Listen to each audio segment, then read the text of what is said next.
stand by for the evening prayer. Let us pray. Almighty God, we pray for Judge Leonard P. Stark, who is now deciding whether atheist complainers have a right to stop Christians from voluntarily reciting the Lord's Prayer in Delaware before Sussex County Council meetings.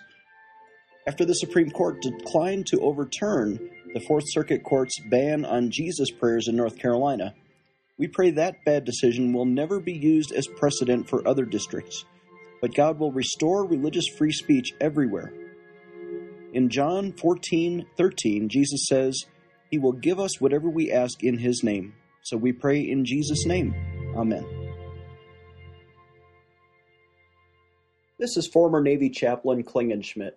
Would you please add your amen to the petitions at our website, prayinjesusname.org.